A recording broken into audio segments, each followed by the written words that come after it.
Hey guys, it's Danny, and today I want to chat with you about the difference between willpower and discipline.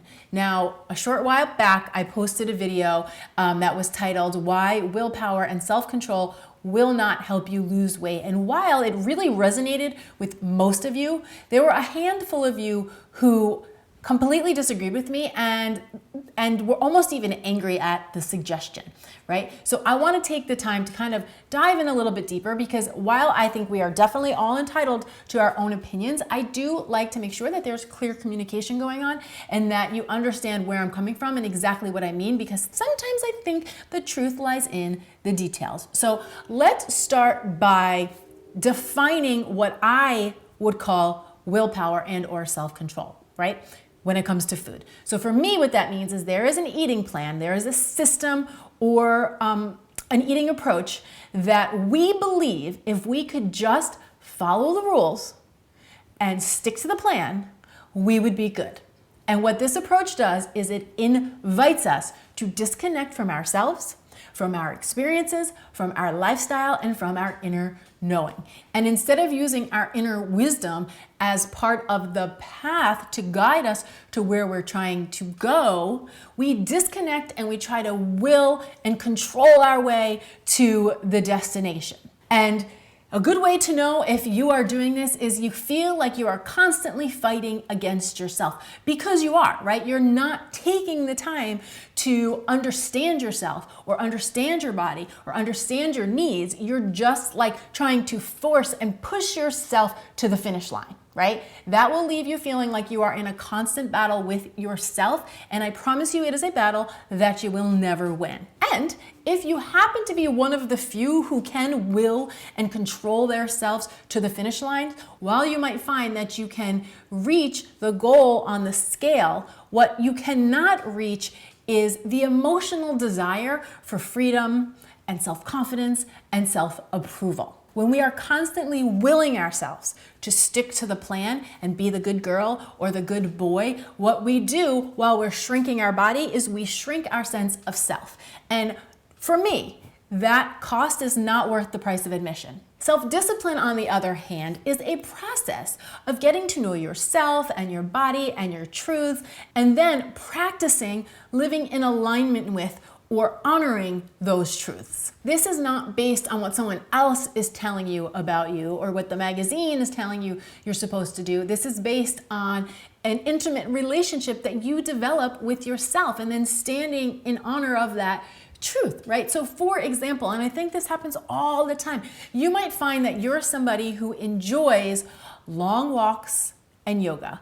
And when it comes to eating, you really enjoy real whole foods, but you also love getting an ice cream with your kids on the weekend, or you love a birthday celebration, or maybe you love wine with your girlfriends on a Friday night. Those things naturally and inherently feel good to you, and they feel good in your lifestyle. But here's the catch. There's this little part in your brain that tells you, well, walking and yoga is not enough to get me to my goal, or that's not the type of exercises that I'm supposed to be doing. I need to add the Tabata, or I need to go for long runs, and I know really I shouldn't be eating sugar even if it is my niece's birthday, and right? And then that conversation starts in your mind, and now you're no longer honoring what's true for you.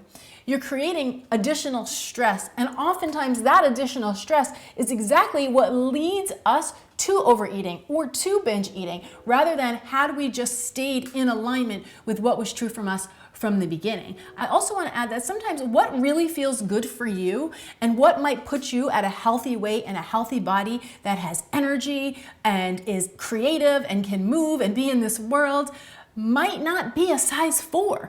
And that doesn't mean anything has gone wrong. The path of self-discipline to me is weaved with patience and love and understanding and kindness and forgiveness and a lot of trial and error. I mean, you are going to see that over the years and through a lifespan, what we want, what we need, it changes. It's not like we get to pick one perfect diet and we get to keep it for the rest of our lives. It doesn't work like that. Self-discipline comes with a little bit more grace in my humble opinion. When you discover something that feels right and feels good for you and your body and your lifestyle, then you become a person who practices honoring that. And you don't do that because it's gonna make you skinny, and you don't do it because it's gonna make other people like you. You do it because it feels good for you. And when you feel good, you show up in the world being all of who you're supposed to be.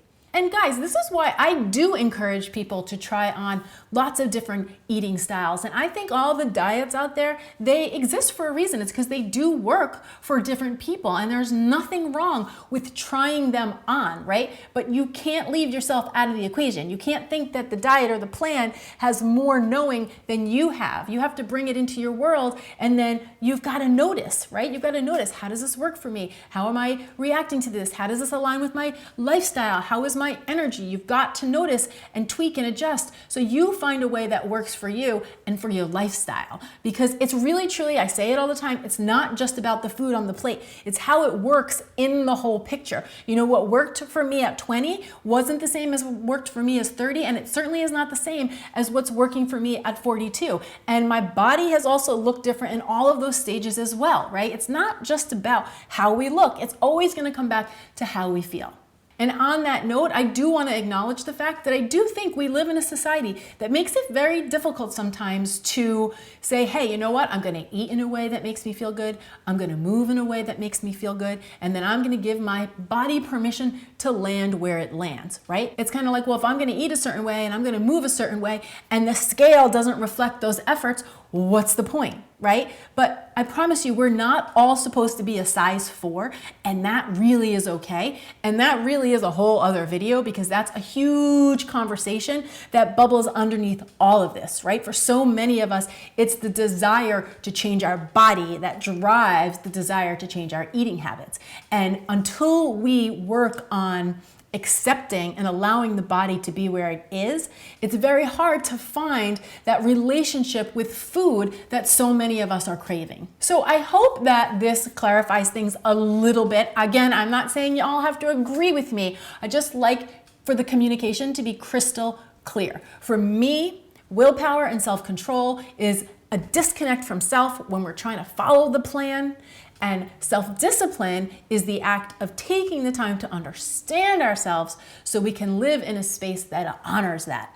I, of course, would love to hear your thoughts on this. I hand the mic open to you. Come on down to the comments below. Share your thoughts, your questions, your aha moments, and let's chat it out. Thank you so much for watching. I'm Danny Spies, and I will see you back here next time with some more food for thought.